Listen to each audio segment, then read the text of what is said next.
Hey, but the summer of Tire Rack Sweepstakes.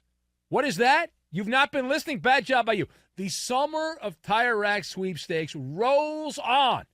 Amazing. We had our first winner announced on Sunday. One winner has already been selected to win a set of 4 brand spanking new tires. How cool is that? Yeah. Everyone needs tires, right? This is wonderful. And what better place to get tires from than tirerack.com? Now, 2 more winners. 2 have an opportunity to win a set of 4 tires, and that includes installation, right? You get that. You get the taxes and fees all covered, valued at up to $1,500. Hello. Give me some of that, right? I'm not eligible, but you are. And it's very simple to sign up. Enter daily. You can do it right now. You don't have to wait. Do it right now. Enter daily, which gets you a new entry into the contest every single day. Your new favorite website, foxsportsradio.com. That's the site. You go to foxsportsradio.com. Boom, you fill out your information right there and boost your opportunity, your chance to win. And 2 more winners, again, 2 more will take home a set of 4 brand spanking new tires from our friends at tirerack.com between now and August 27th. So you still have time, but don't waste it. To enter and get the rules and regulations, visit foxsportsradio.com. And it's sponsored by tirerack.com, the way tire buying should be. Get those tires. Former NFL player, offensive lineman Michael Oher, whose life story was saved for posterity's sake in a best-selling book, The Blindside, written by Michael Lewis, and an Academy Award-nominated film, shout out Sandra Bullock there, in the movie, of course, called The Blindside. And so what's going on with this? So that former NFL player, Michael Oher, has determined he got the screw job. And he got taken to the cleaners, and he's not happy about that. And he made an amazing allegation, several amazing allegations. We'll try to unpack this now. Or accused his adoptive parents. I mean, you know the story, Michael Oher, homeless family. It was like drug addicts. He got taken in, the movie said, by the Toohey family.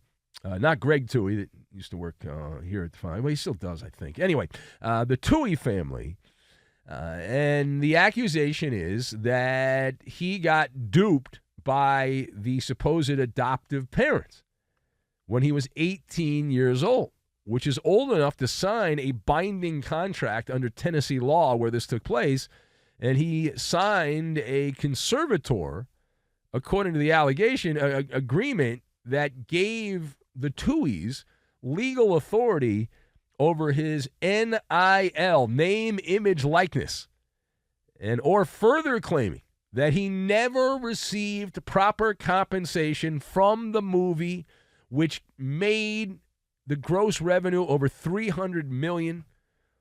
It was the biggest sports movie of all time at one point. I don't know if it still is, but $29 million budget. They made $309 million at the box office.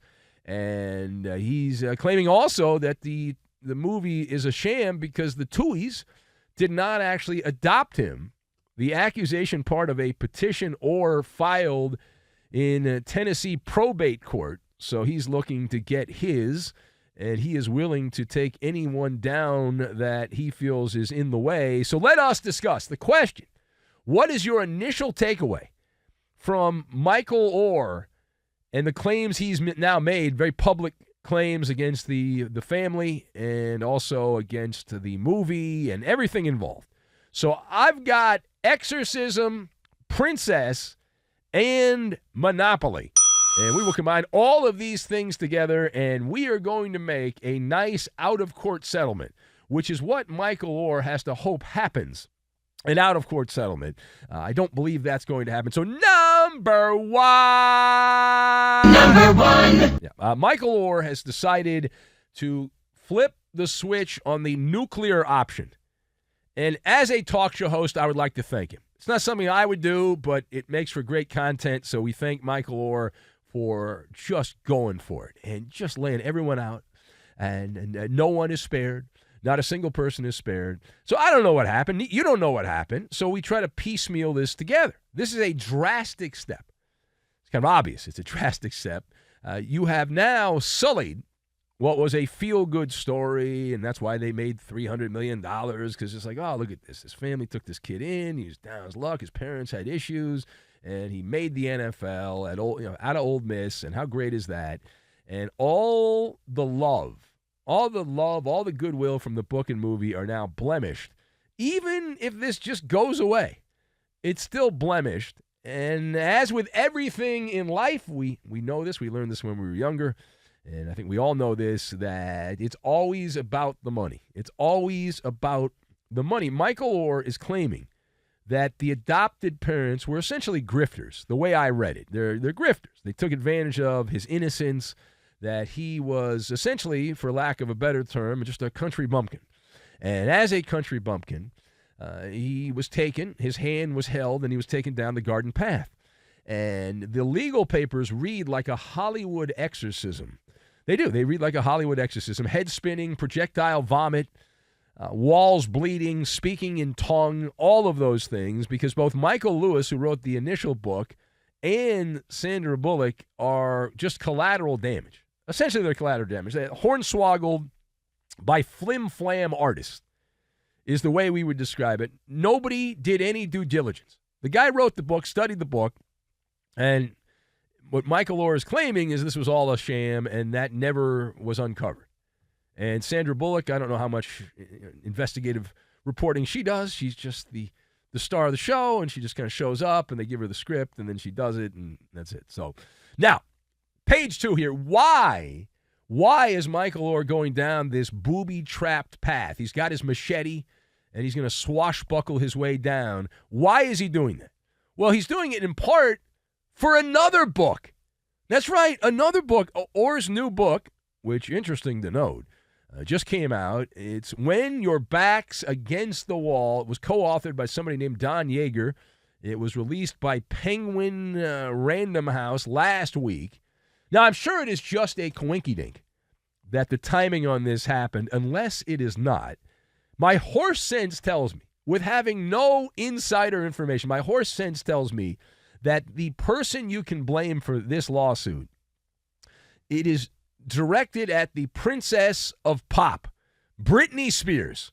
Direct fallout, the fallout zone. This is Britney Spears. Britney Spears has been in, or had been in, a legal battle for a number of years, very public legal battle over a conservatorship that she was placed into, and she got the royal screw job from her family, she claimed, she got out of it.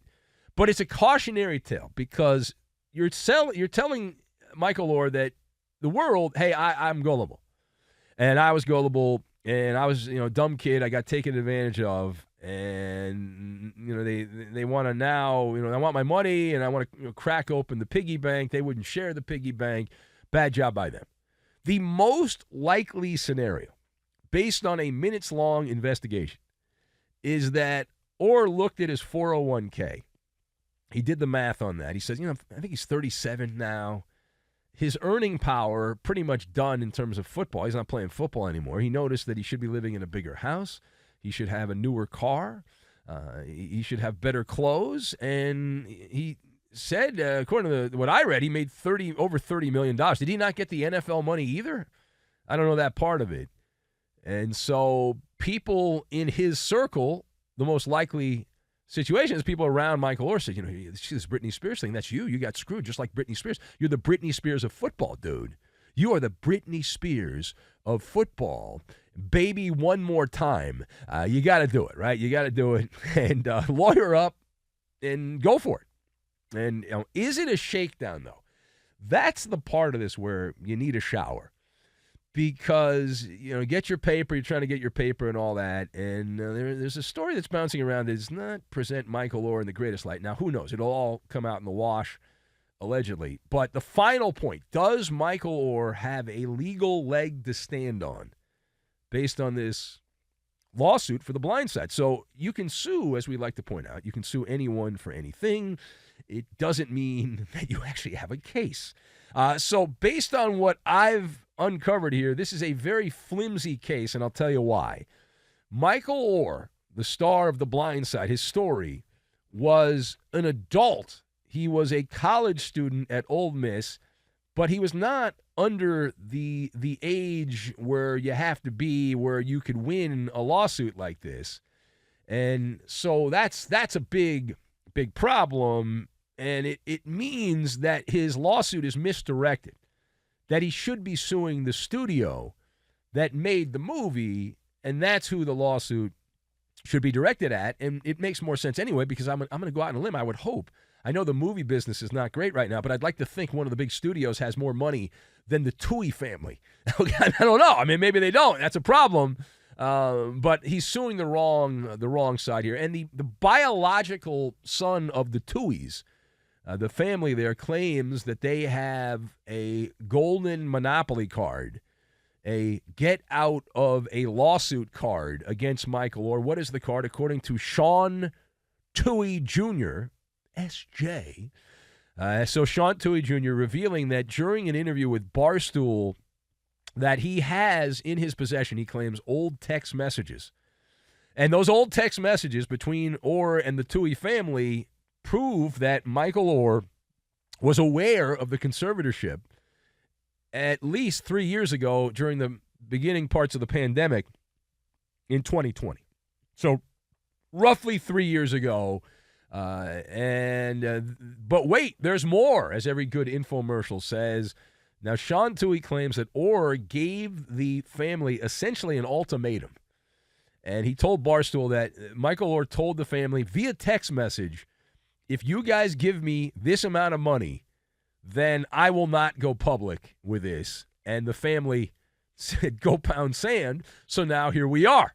Now we've got a lawsuit, and so that's where we are at this particular point. He went public. The new claims also go against Oher's his characterization. The family is saying that in his own book in 2011, so 12 years ago, he wrote another book called I Beat the Odds.